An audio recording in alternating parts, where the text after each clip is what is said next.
خداوند یسوع برکت بخشے۔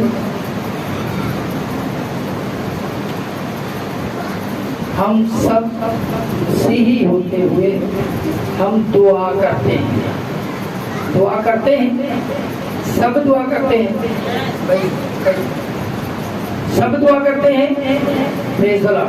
جب ہم دعا کرتے ہیں، جب ہم دعا کرتے ہیں، متی رسول کی بات سے لکھی کہ انجیل مقدس اس کا 6واں باب اس کی 9ویں آیت میں لکھا ہے، جب تم دعا کرو تو کیسے دعا کرو؟ اے ہمارے باپ تو جو آسمان پر ہے، ایسے ہی اے ہمارے باپ تو جو آسمان پر ہے، تیرا نام پاک مانا جائے، تیری میری طرف توجہ جی، تیری بادشاہی آئے۔ ہم دن میں 1 دفعہ دعا کریں، 2 دفعہ دعا کریں یا 3 دفعہ دعا کریں یا اس سے زیادہ دفعہ دعا کریں، ہم دعائے ربانی پڑھتے ہیں تو اس میں ہم کہتے ہیں تیری بادشاہی آئے۔ اور اگر خدا کرے، جب ہم کہتے رہتے ہیں بچپن سے لے کر خدا کے پاس جانے تک ہم یہی دعا کرتے رہتے ہیں، تیری بادشاہی آئے۔ کبھی غور کیا کہ اگر خدا کرے کہ میری زندگی میں خدا کی بادشاہی آئے تو پھر کیا اس بادشاہی میں ہوں گا؟ اگر ہوں گا تو بہت اچھی بات، اگر اس بادشاہی میں شریک ہی نہ ہو سکا، شامل ہی نہ ہو سکا تو مجھے اس کا کیا فائدہ؟ یہ چند سال پہلے مجھے خدا نے سکھا، میں اسلام آباد جانے کے لیے فیصل آباد میں تھا اپنے ڈیرے پہ، اس کے پاس سردیاں تھی، دھند تھی، گاڑی نہیں آ رہی تھی، اور یہ میرا بڑا پرانا تجربہ بچپن کا، جب ہم عبادت میں جایا کرتے تھے تو واپس شپ پہ جانا ہوتا تھا رات کو، تو گاڑی نہیں آ رہی ہوتی تھی، دعا کرتے تھے 5 منٹ کے اندر گاڑی پہنچ جاتی تھی۔ وہی ایکسپیرینس تھا، تو میں نے دعا کی، میں نے کہا یسوع بس گاڑی دے دی۔ تھوڑی دیر کے بعد گاڑی آ گئی، نیو راوی چلتی تھی فیصل آباد سے جو جاتی تھی اسلام آباد، آئی اور اس نے بریک ہی نہ لگائی، شو کر کے گزر گئی۔ پہلے ہم نے دیکھا وہ آ گئی، اور جب آئی رکی نہیں، آگے چلی گئی، ہمیں لے کر ہی نہیں گئی۔ پریشانی تو بہت ہوئی، لیکن خدا نے ادھر ایک بات سکھائی کہ یہی وہ بات ہے بادشاہی والی۔ بادشاہی اگر آ گئی اور تو اس میں نہ ہوا تو تجھے اس کا کیا فائدہ؟ جس طرح وہ گاڑی آئی اور آگے چلی گئی۔ پھر دوبارہ دعا کی، خدایا گاڑی آئے اور ساتھ لے کر بھی جائے۔ پھر دوبارہ دوسری گاڑی آئی تو وہ برسات لگائی۔ اس کا مطلب یہ ہے کہ خدا کی بادشاہی کے لیے جس کی ہم دعا کرتے رہتے ہیں، اگر وہ آئے تو اس میں ہمارا بھی شامل ہونا ضروری ہے۔ اگر شامل ہوں گے تو فائدہ ہوگا، وہاں ویسے میں دعا کرنے کا کوئی فائدہ نہیں، ایسے ہی کہ نہیں۔ تو اس کا مطلب یہ ہے کہ خدا کی بادشاہی میں داخل ہونا کتنا ضروری ہے، اسی کے لیے تو ہم دعا کرتے رہتے ہیں رات دن، تیری بادشاہی ہے، تیری بادشاہی آئی۔ ایک دفعہ یسوع کے پاس ایک بندہ آیا، بندہ سردار تھا، یہودیوں کا سردار، بڑا پڑھا لکھا بندہ تھا۔ اس یسوع کے پاس آ کر یسوع سے بات کرتا ہے، یسوع کی تعریفیں کرنا شروع کرتا ہے۔ یسوع جو معجزے تو دکھاتا ہے وہ کوئی شخص دکھا نہیں سکتا جب تک خدا اس کے ساتھ نہ ہو۔ اے سردار، اور آیا کب ہے یسوع کے پاس؟ رات کو آیا، اس وقت دوسروں سے چھپ کے آ رہا ہے۔ یسوع نے اسے فرمایا، باتیں بہت اچھی کرتا ہے لیکن غور سے بات سن، جب تک کوئی انسان نئے سرے سے پیدا نہ ہو وہ خدا کی بادشاہی کو دیکھ بھی نہیں سکتا۔ داخل ہونے کی بات ہی بڑی دور ہے۔ نکالیے میرے ساتھ یوحنا رسول کی بات لکھی گئی جن کے 3 باب اور اس کی 3 آیت۔ تھوڑا جلدی نکالنا ہوگا۔ یسوع نے جواب میں اس سے کہا، جی یسوع نے جواب میں اس سے کہا، میں تجھ سے سچ کہتا ہوں کہ جب تک کوئی نئے